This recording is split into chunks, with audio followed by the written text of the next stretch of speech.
Hello, my name is Courtland Merkel, and I'm a housing and consumer staff attorney at Maryland Volunteer Lawyer Services in Maryland. And I'm here to talk to you guys about a serious issue that affects millions of people, and that is identity theft. What's identity theft? Identity theft is when somebody steals your personal information. Example of personal information would be a security number, credit card details, or password. They then use that information to commit fraud and other crimes.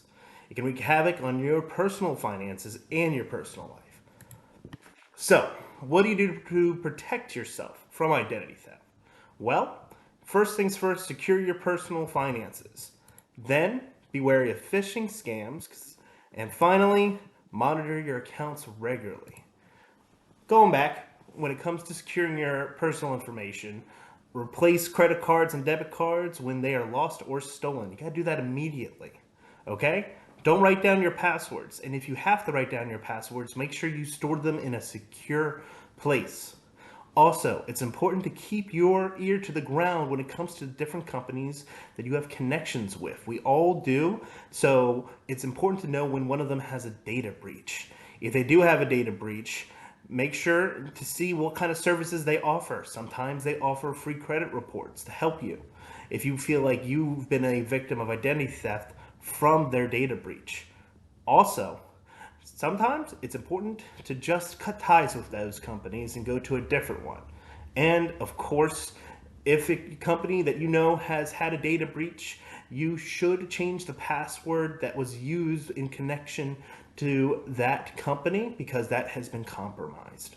Next, keep sensitive data secure. And when you're trying to get rid of your sensitive data, make sure that it's disposed properly.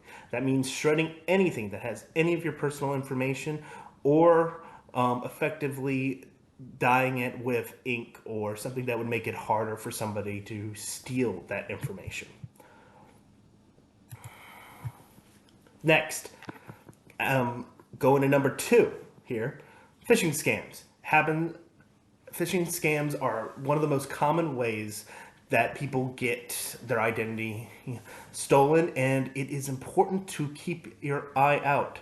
These phishing scams are very, very elaborate, and sometimes they can be very difficult to spot. So, as a rule of thumb, don't send personal information by email. Don't click on attachments on an email that you get that you don't recognize. In addition, keep an eye out for who's sending that information. Do you recognize that email? Do you see something weird in the email address? Is there spelling mistakes in the email? Also, when looking into the context of the phishing attempt, a lot of times you can determine that there's a phishing scam when they add arbitrary deadlines. You can't do X or else something bad will happen, so you have 15 days to respond to this email. Something like that are ways that phishing scams try to pressure you into going through and responding to them without thinking about what is actually being asked, and that's how a lot of times they fool people. The third thing that you need to do to help prevent identity theft is monitor your accounts regularly. It's a pain in the butt, but you have to check your banking statements, credit card bills, and credit reports for any unauthorized transactions. Just check it maybe like once a month or something. You go through, and if anything sticks out of like, I didn't spend $50 there, what the heck? Then you know there you might have an issue somewhere. Early detection is the key to prevent identity theft and to minimize the damage. So, you think you've been a victim of identity theft? What do you do now? Okay? Well, first things first, as mentioned just a second ago, you got to act quickly. Consider a credit freeze. Contact your bank and credit card companies to freeze your account and place a fraud alert with the credit reports. And the major credit bureaus. Equifax, Experian, and TransUnion all have different methods of freezing your credit, and you have to do it with all three. Okay, So that's step one, and it's very important that you do that. In addition, once you do it, you can always unfreeze your account. Next, file a report with the Federal Trade Commission. This will create this will result in a compilation of a identity theft report, which can be useful for disputing any fraudulent charges. You can give them a call at 877-438-4338.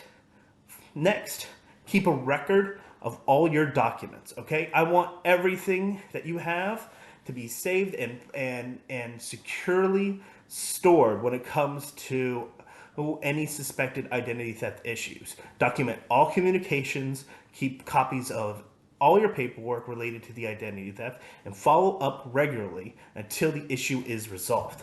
Finally, if you're in Maryland Attorney General has their own identity theft unit. They're very great. They've helped me and my family members when they have been victims of identity theft. You can give them a call at 410-576-6491. You can also Google Maryland Attorney General identity theft. They have a website. It has amazing resources that you can go through.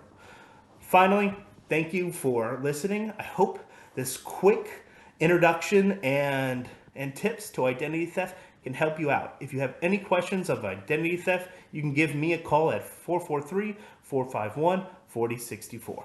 Have a good day.